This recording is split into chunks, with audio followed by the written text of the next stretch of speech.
Hello अस्सलाम वालेकुम, आप सबको बहुत बहुत खुशामदीद मास्टर क्लास विद मलिक में।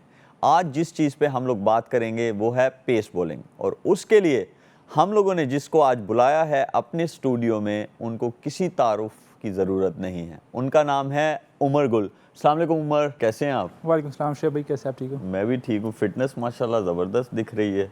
दोबारा तो नहीं क्रिकेट शुरू होने लगी?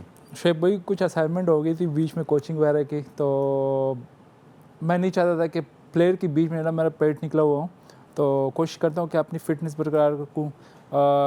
ऑन एंड ऑफ T10 वगैरह लेजेंड लीग्स होते हैं, तो उसके लिए अपने आप को फिट रखता हूँ। तो जब आप कोचिंग कर रहे हैं, अब नेट्स चल रहे हैं, तो आप बॉलिंग करते हैं वहाँ पे? जहाँ पे मुझे मौका मिलता है रेगुलर बॉलिंग करता हूँ, क्योंकि एक तो ये कि इट्स इजी कि जो चीज़ मैं सिखाना चाहता हूँ यंगस्टर को, तो मैं अगर वो ख़ुद प्रैक्टिकली करूँ तो ये ज़्यादा इजी है यंगस्टर के लिए कि वो सीख सके। और ऑन द अदर साइड ये मेरे अपनी फ़िटनेस के लिए भी अच्छा, प्लस एक शौक है, वो तो ख़त्म नहीं हो सकता, तो वो क्रिकेट का नहीं जा भी है। सकता हम में, वो जिसे कहते हैं ना एक कीड़ा है, वो नहीं जा नहीं सकता। वो बिल्कुल नहीं जा सकता। अब फास्ट बॉलिंग कैसे शुरू की?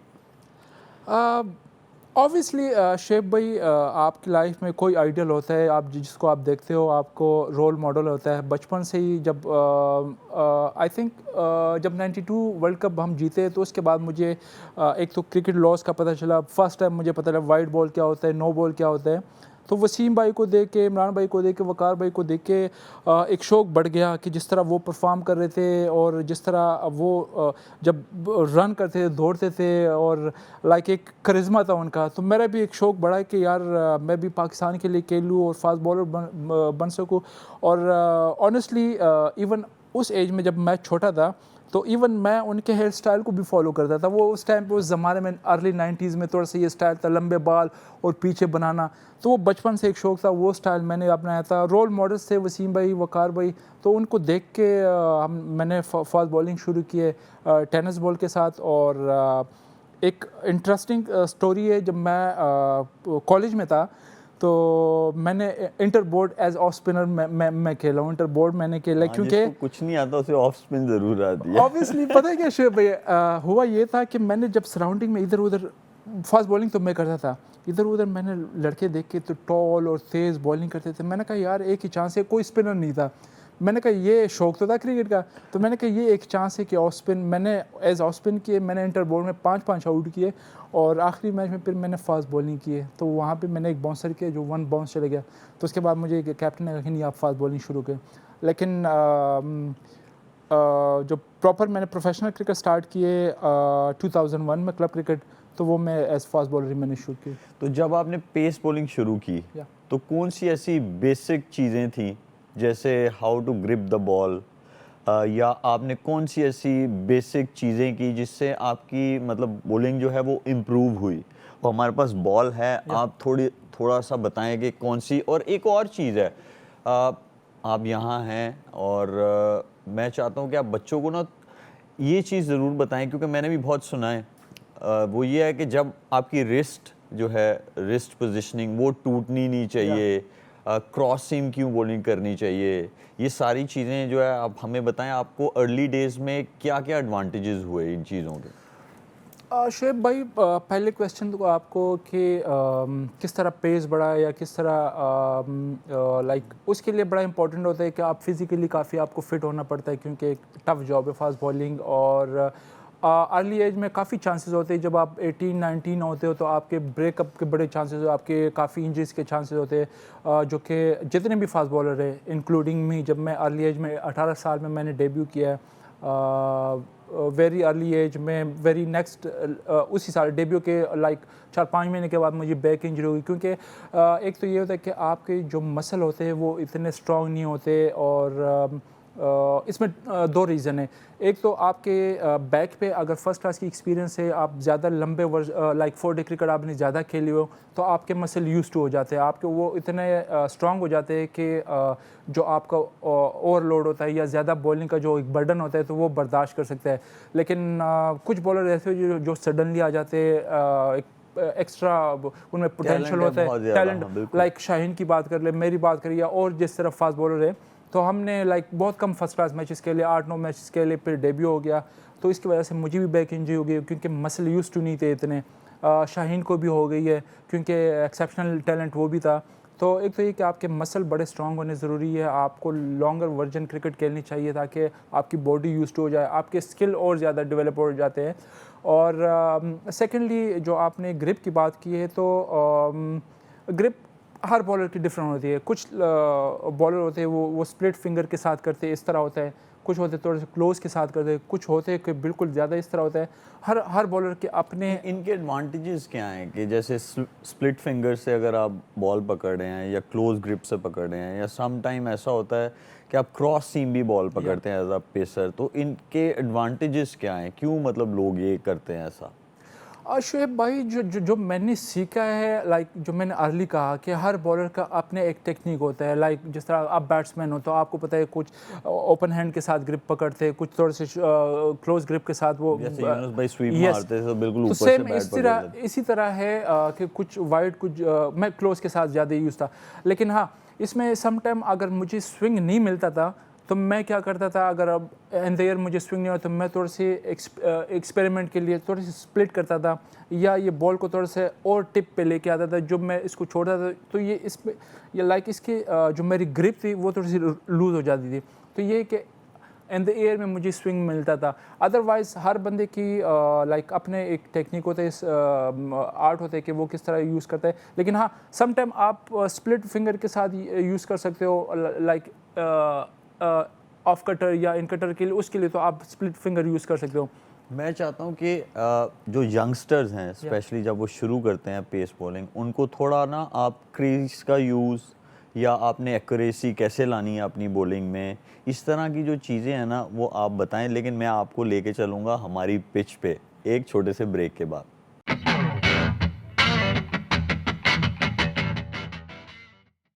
Welcome back from the break. और ब्रेक पे जाने से पहले हम लोग उमर से पूछ रहे थे बेसिक ग्रिप्स, और हम लोग आ चुके हैं अपने स्टूडियो की पिच पे। यहाँ पे उमर हमें बताएंगे कि क्या आउट स्विंग की ग्रिप होनी चाहिए, क्या इन स्विंग की ग्रिप होनी चाहिए, और इसी तरह की बेसिक कुछ ड्रिल्स। और जो कि ये यॉर्कर, इनकी एग्जीक्यूशन ऐसी थी कि मैंने अपने करियर में देखी, आप सब लोगों ने भी देखी होगी, कि बड़े से बड़ा बैट्समैन जो है वो उस पर नहीं टिक पाया। हम सारी चीज़ें पूछेंगे। जी उमर, हमें बताएं कि बेसिक आउट स्विंग की ग्रिप या इन स्विंग की ग्रिप जो है वो कैसे होती है? शुएब भाई, अक्सर जहाँ भी हम जाते हैं ना, यंगस्टर यही क्वेश्चन करते हैं। काफ़ी ज़बरदस्त क्वेश्चन आपने पूछा है कि इन स्विंग या आउट स्विंग के लिए क्या करना चाहिए। ग्रिप्स सिंपली अगेन वही मैं करूँगा कि आपकी जो ग्रिप है वो तो सिंपली आप स्प्लिट हो या क्लोज हो, जो जिस तरह भी हो। लेकिन जो सबसे इंपॉर्टेंट चीज़ है आउट स्विंग या इन स्विंग के लिए, कि आपके रिस्ट पोजीशन जो ना लॉक बड़ा ज़रूरी है। सबसे इजी इसका जो ड्रिल है ना, अगर आप बॉल को ये आपने पकड़ लिया और इजीली आपने इसको स्काई की तरफ ऊपर लेके गए ना, तो आप देख सकते हैं कि ऑटोमेटिकली मेरे जो रिस्ट ने ये लॉक हो जाए, तो ये टूवर्ड फर्स्ट स्लिप हो जाती है ऑटोमेटिकली। आपकी ये लॉक रहेगी तो आपका हमेशा चांसेस है कि आप अच्छा आउट स्विंग बॉल कर सकते हो। अदरवाइज़ अगर आपकी ये रिस्ट टूट जाती है या गिर जाती है ना, इस तरफ चली जाती है टुवर्ड्स द बैट्समैन इनसाइड, तो ये आपके मोस्ट चांसेस है कि आपके टांग से नीचे बॉल चली जाए। या इन स्विंग अगेन वही, इन स्विंग के लिए भी सिंपली आपने बॉल पकड़े, रिस्ट ये नीचे जाने दिया आपने, ये रिस्ट है आपकी इन स्विंग के लिए। ये इसमें भी लॉक करनी पड़ती है रिस्ट? बड़ी इंपॉर्टेंट है, ये दोनों के लिए बड़ा इंपॉर्टेंट है कि आपके रिस्ट पोजीशन जो है ना, मोस्टली लाइक इसके लिए आउट स्विंग के लिए रिस्ट बड़ा ज़रूरी है। कुछ बॉलर यूज़ करते हैं आपके अपने आर्म को भी यूज़ करते हैं, लाइक जिस तरह मैं रिस्ट और आर्म दोनों यूज़ करते थे। जब मैं इन स्विंग करता था तो मेरा ये आर्म जो है ना ये क्लोज आता था, कान के करीब से मैं ऊपर लेके जाता था तो ये क्लोज हो जाता था थोड़ा सा, ताकि मुझे रूम में लेके मैं अंदर फेंक सकूँ। अगेन आउट स्विंग के लिए थोड़ा सा आपके ये हाथ जो है ना थोड़ा सा ओपन कर देते हो, ऑटोमेटिकली ये आ जाता है आपका थोड़ा सा अवे से आ जाता है, तो आपकी जो एंगल है वो बन जाता है। क्रीज का भी कोई ऐसा इस्तेमाल होता है आउट स्विंग करने में या इन स्विंग करने में, या जो बच्चे जो हैं हमारे वो इस चीज़ को जो है सीख सकें कि आउट स्विंग के लिए आपको क्लोज टू द स्टंप्स आना चाहिए, या इन स्विंग करने के लिए आपको वाइड ऑफ द क्रीज जाना चाहिए, या क्लोज टू द स्टंप्स आना चाहिए?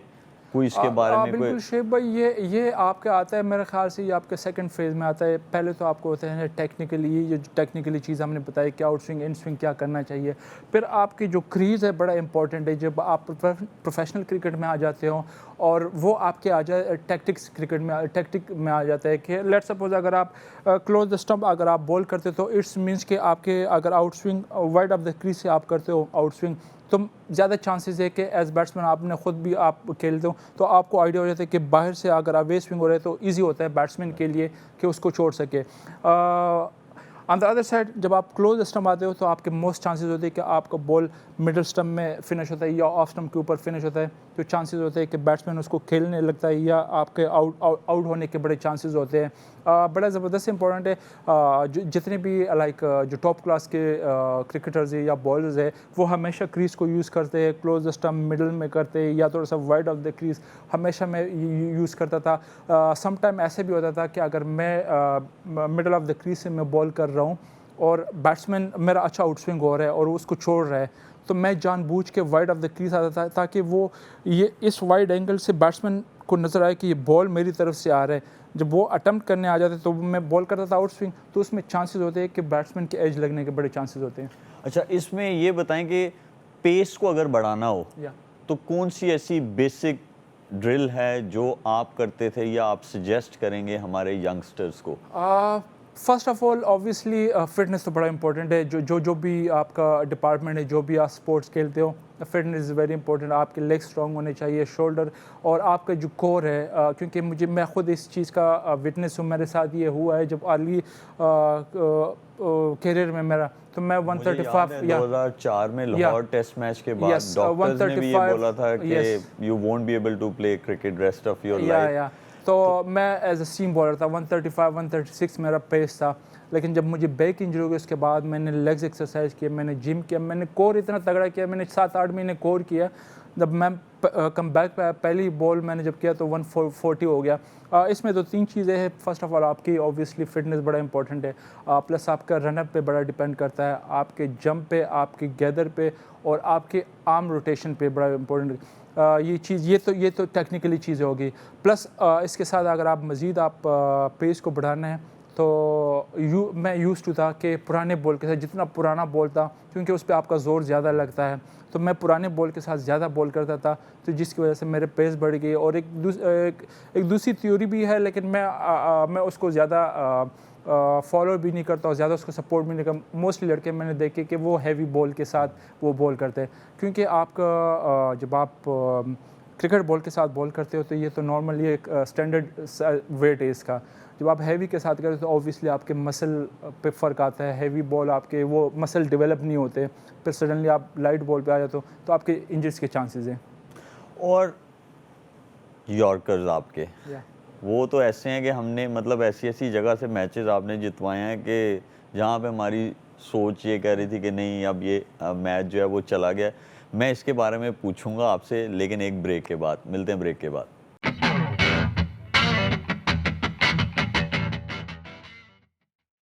Welcome back from the break. और अब हम लोग वो चीज़ पूछेंगे जिसका मुझे भी बहुत ही ज़्यादा इंतज़ार है, क्योंकि फील्ड में तो हम लोग वी यूज़ टू सेलिब्रेट जब उमर जो है उन यॉर्कर्स के साथ विकेटें लेता था, लेकिन आज मुझे भी थोड़ा सा उस टेक्निक के बारे में जानना है। इसको आपने ज़रूर देखना है गौर से और इसको एग्जीक्यूट भी वैसे करना है जैसे उमर बताएंगे। जी उमर, आप बताएं कि वो जो यॉर्कर्स थे वो इतनी परफेक्शन, ऑफ कोर्स उसके पीछे हार्ड वर्क होगा, बट वो कौन सी ऐसी ड्रिल्स थी जो आप करते थे कि इतनी ज़्यादा परफेक्शन जो है वो आपको मिली उसमें? शेब भाई, इफ़ यू रिमेंबर जब हम पहली दफ़ा वर्ल्ड कप खेलने जाते, आप कैप्टन थे 2007, जब हमारा कैंप लगा था काकूल में, फिर उसके बाद कराची में लगा था, तो ऑब्वियसली उससे पहले हमने 2-3 मैचेस खेले थे T20 वगैरह के इंटरनेशनल।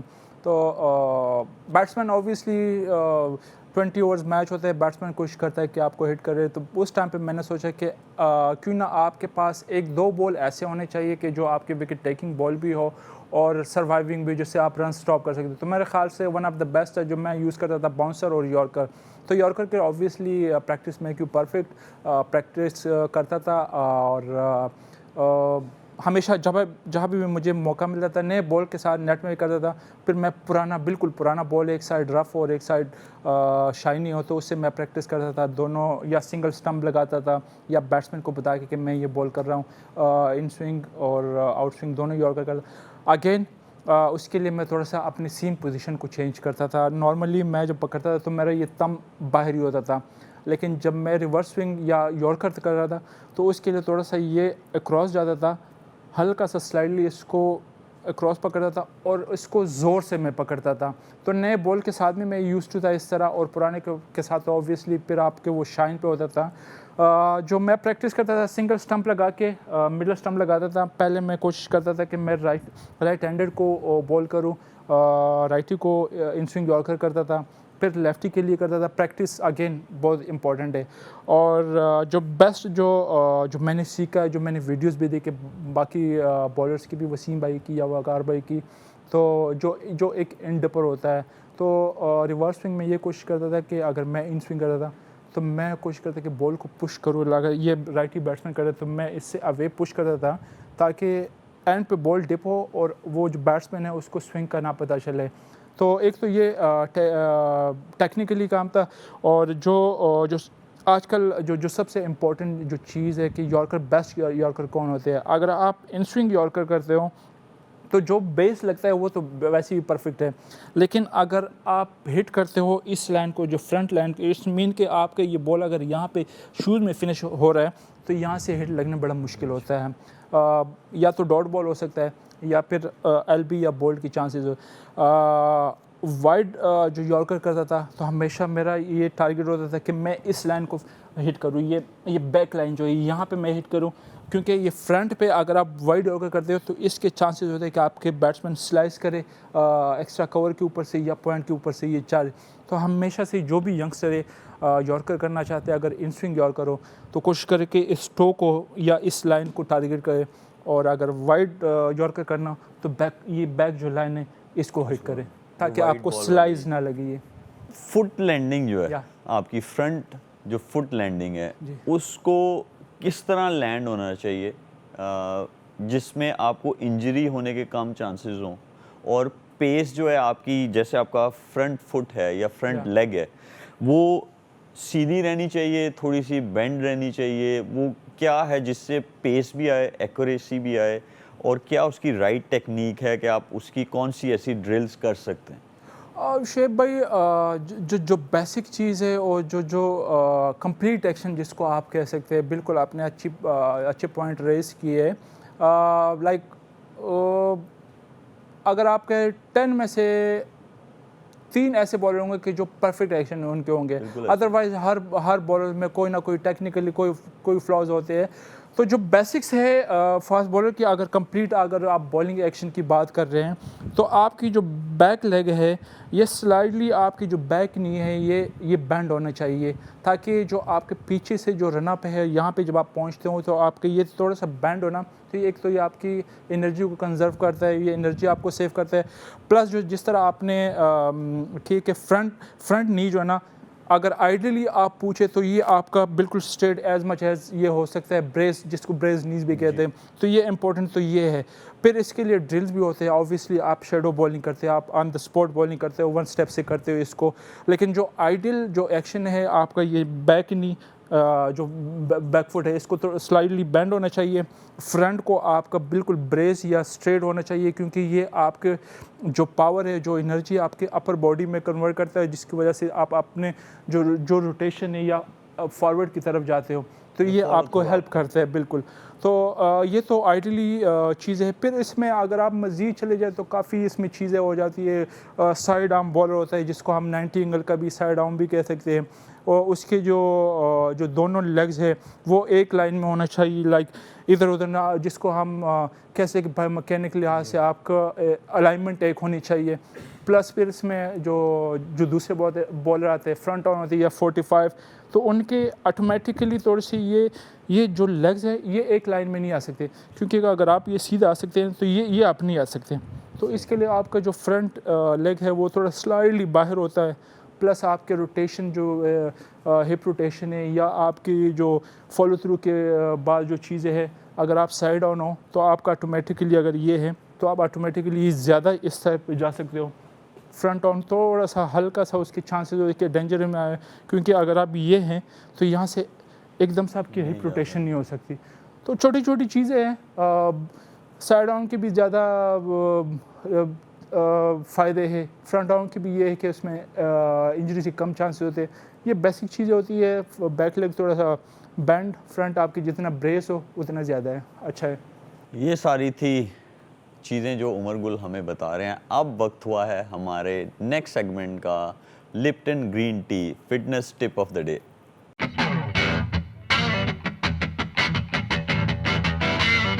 जी उमर, कोई ऐसी फिटनेस टिप दें जिससे मैं भी आपकी तरह फिट हो जाऊं और हमारे यंगस्टर्स जो हैं सारे वो आपकी तरह फिट हो जाएं।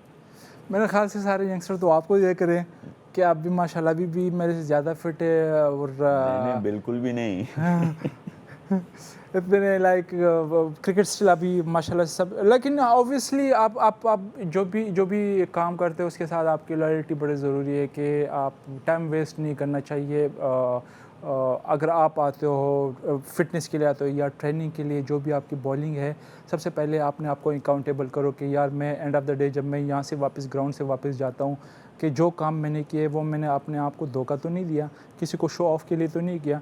जब आप अपने साथ लॉयल होते हैं तो ऑब्वियसली हर चीज़ आप फिर आप अच्छा करते हैं। और जो सबसे इम्पोर्टेंट चीज़ है, मैं कभी भी क्वांटिटी को बिलीव नहीं करता, हमेशा क्वालिटी पे बिलीव करता हूँ।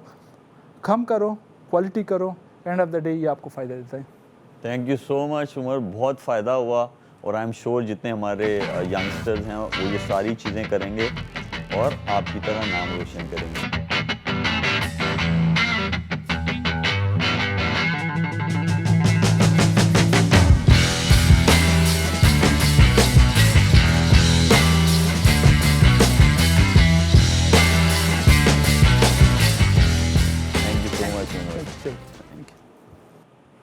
अब वक्त हुआ है हमारे नेक्स्ट सेगमेंट का जिसका नाम है लिप्टन टी स्किल्स टाइम।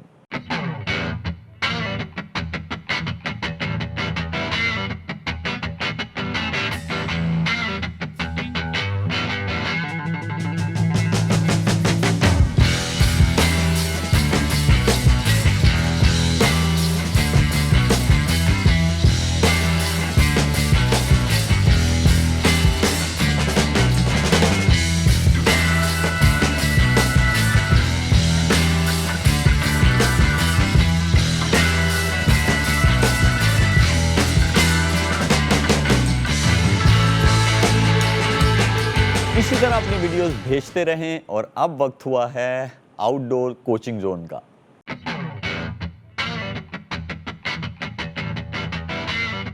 हम लोग आ चुके हैं अपने आउटडोर कोचिंग जोन में। हम लोगों ने उमर गुल से स्टूडियो में बात की थी, बहुत सारी इन्फॉर्मेशन ली थी ताकि वो आप तक पहुंचाई जा सके अबाउट पेस बॉलिंग। हमें बिल्कुल पता है कि उमर गुल जो हैं उनकी यॉर्कर्स जो हैं ऐसी एक्यूरेट होती थी, या जब उन्होंने लाइन और लेंथ को मेंटेन करना होता था वो भी हम लोगों ने देखा कि उन्होंने अपने करियर में बहुत अच्छे से किया। आज हमारे पास बच्चे हैं यहाँ पे, यंग पेसर्स हैं। इन बच्चों से आज हम जो उमर गुल ने बातें की थी वो करवाएंगे कि आपकी रिस्ट पोजीशनिंग कैसी होनी चाहिए, रिस्ट टूटनी नहीं चाहिए, यॉर्कर्स कैसे एग्जीक्यूट कर सकते हैं, गुड लेंथ पे कंसिस्टेंटली कैसे बॉलिंग कर सकते हैं, आपका रन अप कैसे अच्छा हो सकता है और कौन सी ऐसी चीज़ें हैं जो आपके रन अप को कंसिस्टेंटली इन वन डायरेक्शन जो है वो लेके जा सके। तो जो सारी उमर गुल ने बातें की आज हम इन बच्चों से वो सब कुछ ट्राई कराते हैं ताकि आप लोगों तक सही इन्फॉर्मेशन जो है पहुंच सके।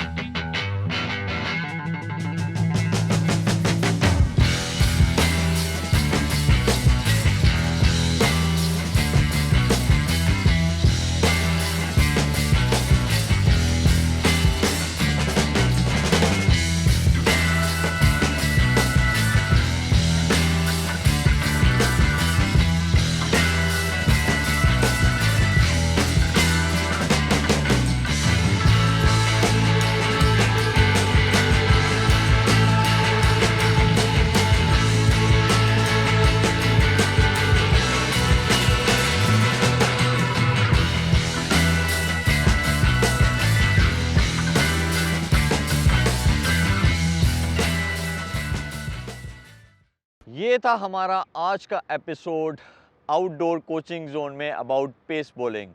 इसी तरह देखते रहिए हमारा शो और बहुत सारी इन्फॉर्मेशन लेते रहिए। मिलते हैं बहुत जल्द आप सब लोगों के साथ। अपना ख्याल रखें। अल्लाह हाफ़िज़।